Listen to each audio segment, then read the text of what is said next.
Oui, toi, qui te plies en quatre pour les autres, qui éteins ta propre lumière pour que celle des autres brille plus fort. Combien de fois t'es-tu retrouvé à regarder le reflet de ta propre générosité dans le miroir de l'ingratitude, qui éteint ta... Arrête un instant. Oui, toi, qui te plies en quatre pour les autres, qui éteins ta propre lumière pour que celle des autres brille plus fort.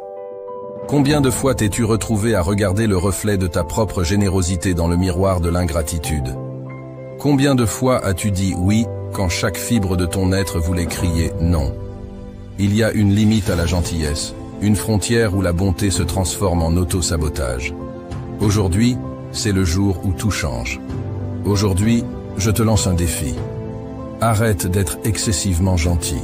Ce monde, avec ses griffes et ses crocs, ne récompense pas ceux qui se soumettent sans combat. Il est temps de réévaluer, de reprendre le contrôle, de redéfinir ce que signifie vraiment être gentil, non pas comme un martyr de la complaisance, mais comme un maître de l'affirmation de soi. Le moment est venu de te lever, de redresser les épaules et de décider que tu es la priorité. Pas demain, pas quand le moment sera venu, mais maintenant, tout de suite. Parce que, crois-moi, le monde attend de voir le feu que tu caches derrière ton sourire accommodant. Il est temps de montrer tes couleurs vraies, d'embrasser pleinement ta force et de commencer à vivre pour toi. Quand tu entends le mot « gentillesse », qu'est-ce qui te vient à l'esprit? Peut-être des images de personnes se sacrifiant sans cesse, toujours prêtes à donner sans rien attendre en retour. Mais voici la vérité crue. La gentillesse n'est pas et ne devrait jamais être synonyme de se laisser marcher dessus. La vraie gentillesse, la gentillesse puissante et respectée, c'est celle qui est équilibrée par le respect de soi et la sagesse.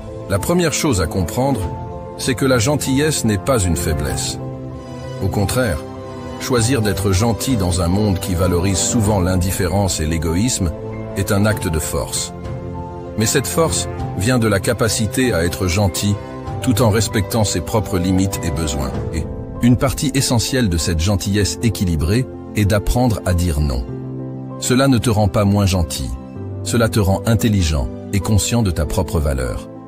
Dire non quand quelque chose ne te convient pas ou te désavantage n'est pas de l'égoïsme, c'est du respect de soi.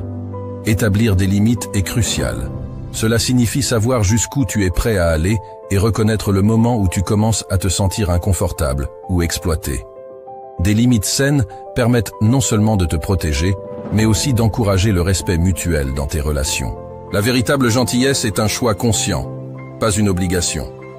Quand tu agis gentiment parce que tu le veux vraiment, cela apporte une satisfaction et un bonheur authentique, tant pour toi que pour la personne que tu aides. En revanche, une gentillesse qui vient de l'obligation ou de la peur du jugement est vide et épuisante. La gentillesse est aussi un échange. Donner sans jamais recevoir mène à l'épuisement. Il est important de permettre aux autres de te rendre l'appareil, d'accepter l'aide et l'amour avec gratitude. Cela crée un cycle de gentillesse et de générosité qui enrichit tout le monde. La véritable nature de la gentillesse réside dans l'équilibre entre le cœur ouvert et les frontières claires. C'est une force qui vient de choisir consciemment d'être gentil, tout en se respectant suffisamment pour savoir quand et comment dire non. Embrasse cette forme de gentillesse, et tu découvriras une puissance et une satisfaction profonde dans ta capacité à être véritablement gentil, tout en te tenant fermement sur tes deux pieds. Apprends à te prioriser. Ce n'est pas de l'égoïsme, c'est de l'autopréservation. Dans l'avion, on te dit de mettre ton masque à oxygène avant d'aider les autres. Applique cette règle dans ta vie. Tu ne peux pas donner aux autres ce que tu n'as pas toi-même. Dans cette danse effrénée qu'est la vie, où chaque rythme semble dicté par les besoins et désirs des autres, se réserver la première place sur ta propre liste de priorités est un acte révolutionnaire. Ce n'est pas de l'égoïsme, c'est une nécessité fondamentale pour ta santé mentale, émotionnelle et physique. Voici comment tu peux commencer à te mettre en premier, sans pour autant négliger les personnes qui comptent pour toi. Avant tout, comprends que tu es d'une valeur inestimable. Ta santé, ton bien-être, tes rêves ne sont pas des luxes, mais des nécessités. En te priorisant, tu ne fais pas seulement un cadeau à toi-même, mais aussi à ceux qui t'entourent, en leur offrant la meilleure version de toi. Examine ta vie et demande-toi, ces engagements nourrissent-ils ma croissance ou m'épuisent-ils? Apprendre à dire non aux demandes qui te drainent est essentiel pour libérer du temps et de l'énergie pour les choses qui te font vraiment vibrer. Qu'il s'agisse de méditation matinale, d'écriture, d'exercice physique ou simplement de lire pour le plaisir, trouve et cultive des activités qui te ressourcent. Ces moments sont sacrés. Protège-les farouchement. La priorisation de soi passe aussi par le soin que tu apportes à ton corps. Une alimentation équilibrée, une activité physique régulière et un sommeil de qualité ne sont pas négociables. Ton corps est le véhicule de toutes tes ambitions. Traite-le avec respect et amour. Se prioriser, ça signifie aussi reconnaître quand tu as besoin d'aide et ne pas hésiter à la demander. Que ce soit un soutien émotionnel, une assistance dans tes tâches quotidiennes ou un conseil professionnel, s'ouvrir aux autres montre ta force, pas ta faiblesse. Chaque décision, grande ou petite, devrait refléter ton engagement envers toi-même. Cela signifie parfois prendre des chemins plus difficiles à court terme pour garantir ton bien-être à long terme. En apprenant à te prioriser, tu te donnes l'espace nécessaire pour fleurir. Ce n'est pas un processus égoïste, mais un acte d'amour profond envers soi-même qui permet, par extension, d'aimer les autres de manière plus saine et épanouie. Commence dès aujourd'hui. Ta vie n'attend pas. Et souviens-toi, dans l'avion de la vie, tu dois mettre ton propre masque à oxygène avant de pouvoir aider les autres. Dans un monde qui teste constamment notre capacité à rester fidèles à nous-mêmes, apprendre à établir des limites claires est non seulement libérateur, mais essentiel. Ces limites ne sont pas des barrières qui nous isolent, mais plutôt des délimitations qui protègent notre espace personnel, nos valeurs et notre énergie. Voici comment tu peux les définir et les maintenir. La première étape pour établir des limites claires est de comprendre ce qui est important pour toi. Quels sont tes besoins non négociables? Quelles valeurs souhaites-tu voir respectées dans tes relations? Cette compréhension te servira de guide pour déterminer où et comment tracer ces lignes. Une fois que tu sais ce que tu veux protéger, il est crucial de communiquer clairement ces limites aux autres. Utilise un langage direct mais respectueux. Nul besoin de te justifier outre mesure. Être succinct et ferme suffit. La cohérence est la clé de l'efficacité des limites.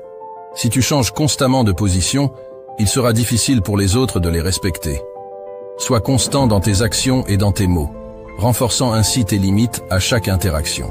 Dire non est souvent l'expression la plus directe d'une limite. Cela peut être inconfortable au début, surtout si tu as l'habitude de vouloir plaire à tout le monde. Mais chaque non, prononcé avec conviction, est un pas vers le respect de soi. La culpabilité est souvent l'obstacle le plus difficile à surmonter lorsqu'on commence à établir des limites. Souviens-toi que prendre soin de toi n'est pas un acte d'égoïsme. Tu n'es pas responsable des réactions des autres à tes limites. Il y aura des moments où tes limites seront testées. Reste ferme. Tu peux réévaluer une limite si cela te semble juste, mais ne laisse pas les autres la franchir simplement parce qu'ils exercent une pression sur toi. Établir et maintenir des limites claires est un acte d'amour-propre. Cela te permet de naviguer dans tes relations et dans le monde avec un sentiment de sécurité et de respect pour toi-même et pour les autres. Tes limites te définissent. Elles montrent ce que tu es prêt à accepter dans ta vie et ce que tu refuses de tolérer. Commence dès aujourd'hui à construire ces balises autour de toi. Tu verras rapidement à quel point elles sont essentielles à ton bien-être et à ton épanouissement. Dans le grand théâtre de la vie, la peur du rejet joue souvent le rôle du méchant caché dans l'ombre, celui qui murmure des doutes et freine nos élans. C'est une peur profondément humaine, ancrée dans notre désir inné d'appartenance et de reconnaissance. Mais voici le twist. En apprenant à naviguer à travers cette peur, en comprenant ses racines et en la confrontant directement, tu découvriras une liberté et une force intérieure que tu ne soupçonnais même pas. Le premier pas pour dépasser cette peur est de l'identifier clairement. Ce n'est pas une faiblesse, c'est un signal. Quand tu sens cette peur s'insinuer, demande-toi « Qu'est-ce qui me fait vraiment peur ici ?» Souvent, tu trouveras que ce n'est pas le rejet en lui-même, mais ce qu'il représente pour toi, peut-être un sentiment d'échec, d'insuffisance ou de ne pas être à la hauteur. C'est un concept difficile à intégrer, mais essentiel.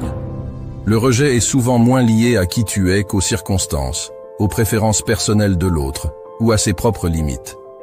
Te détacher de cette idée que chaque rejet est une critique de ton essence te permettra de le voir pour ce qu'il est. un événement extérieur, pas une mesure de ta valeur. Chaque rejet porte en lui les graines de l'apprentissage et de la croissance.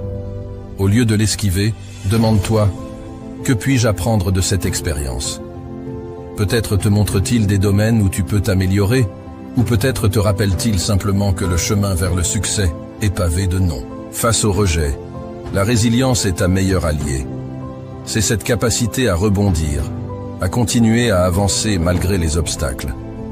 La résilience se construit petit à petit, à travers chaque défi rencontré. Chaque fois que tu choisis de ne pas laisser le rejet te définir, tu renforces cette résilience. Avoir un cercle de soutien, des personnes qui croient en toi et en ta valeur, est crucial. Ces personnes sont là pour te rappeler ton importance, surtout dans les moments où la peur du rejet semble insurmontable. La peur du rejet, aussi intimidante soit-elle, n'est pas une fin en soi. C'est une partie du processus, un passage obligé sur le chemin du développement personnel. En l'abordant avec courage, en la décortiquant et en apprenant d'elle, tu transformes cette peur en un escalier qui mène vers une version plus forte, plus audacieuse de toi-même.